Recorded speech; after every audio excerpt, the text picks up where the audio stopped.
Hey, this is TW Jackson. You can call me T-Dub. I did this video for you. It's called The First Step to Stopping Your Breakup. And I did this because I really want to help and give you some direction because I know this is such an emotionally trying time. It's easy to make mistakes because I've been there before and I've helped folks that have been here, and you wake up in the morning. You just don't want to wake up. You just don't even want to roll out of bed, and everything on the radio, every song reminds you of your ex. You go to work and you drive by all the places you used to eat and used to go to, and it's so tough to not do the wrong things because we're so emotional. So this is the purpose of the video, and I sure hope it helps you out. Oh, please keep in mind that technologically wise, I'm just a normal, everyday, average kind of guy. So please forgive me if I make a whole bunch of boo-boos and mistakes here. The very first thing, you may be past this point, but you don't want to panic. It's the very worst thing you can do. If you've already panicked in that, we're going to talk about that here in a minute. When you completely flip out and have an emotional breakdown, it only confirms their decision to break up with you. And, of course, it pushes them farther away. If you're being clingy, if you're just demanding they spend more time with you, you're demanding they talk with you about this, it just pushes them farther away. Now, here's some signs of panic. If you've done this or had this done to you, you'll immediately recognize it. I call it text message terrorism. And, it's basically just sending a barrage of text messages trying to stay in this person's life and trying to, get back together with them and, just trying to find out exactly what happened. And it's one of the first signs that you'll see a lot of time is text message terrorism, I call it, or the old drunk dialing. Now, you don't necessarily have to be drunk to do what I call drunk dialing. You can be in a highly emotional state, and this is still, I consider, drunk dialing, but you know what this is too if you've done that. It's just calling over and over and over again, especially if you're getting the voicemail, and you want to basically professing your undying love or how much you're sorry for what you did. None of this helps. Arguing about the breakup, contacting their friends and family. Now, this is kind of an interesting one. Reason most of us do this is because we don't accept what the ex have told us for the reason that they broke up. So we may think they have somebody waiting in the wings, or there's some other reason other than what they've told us for why they're breaking up. But you still don't want to do it. And accidental meetings. These don't really fool your ex, and they're not accidental. So another thing you don't want to do. So if you don't want to do all those things, what should you do? And this is really tough because you want to it's counterintuitive. What you should do is counterintuitive and opposite of your feelings. Your feelings inside are like, I've got to see them. I've got to tell them, what really happened. I've got to tell them how I really feel. And that's exactly opposite of what you should do. So here's the big secret. For right now, you want to agree with the breakup. That's right. You just calm, you're cool, and you agree with the breakup. Again, that's calm, and you're cool and okay with it. Now, you may already be past this point. Like I said, you might have already kind of freaked out a little bit. Don't feel bad. That happens.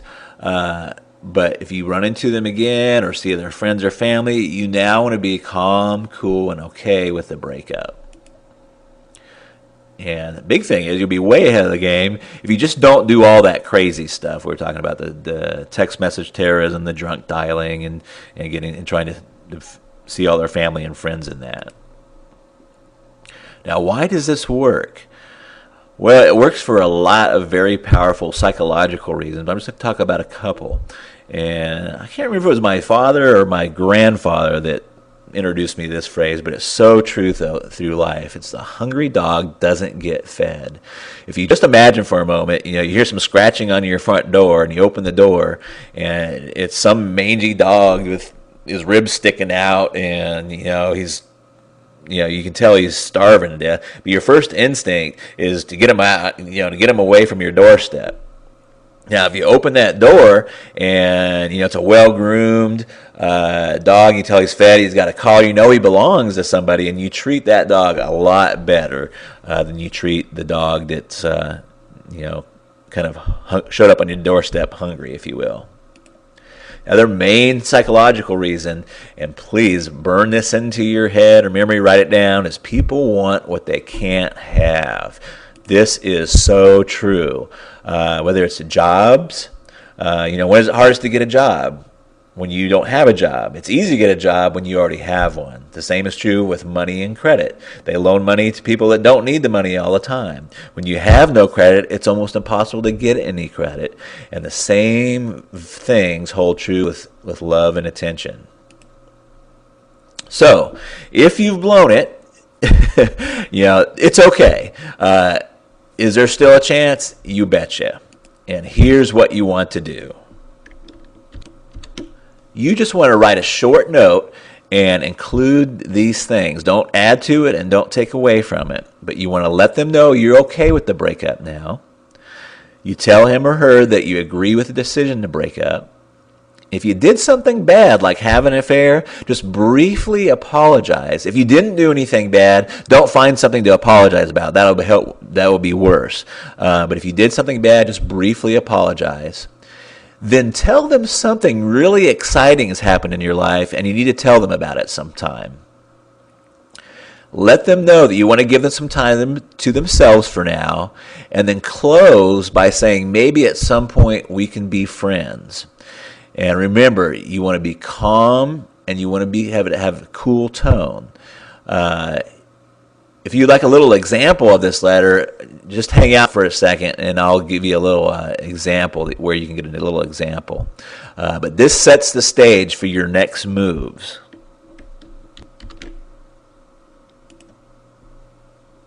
Now, if you'd like to learn more, I really debated over this because for a couple reasons. These are very controversial tactics, and some have called these mind control, and I've not very often because I'm usually helping people that want to get back with their exes, but it makes me very leery, and I thought for a long time before I actually release some of this information because I don't know who is exactly is going to be getting this.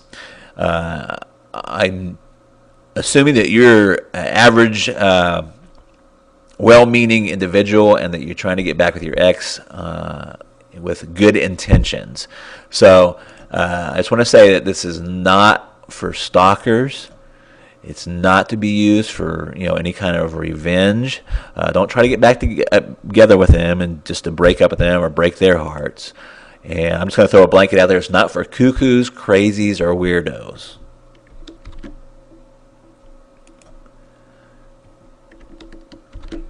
This is for just normal, loving people that have made some type of mistake in their relationships and want the best advantage of putting this back together and stopping their breakup and repairing their relationship.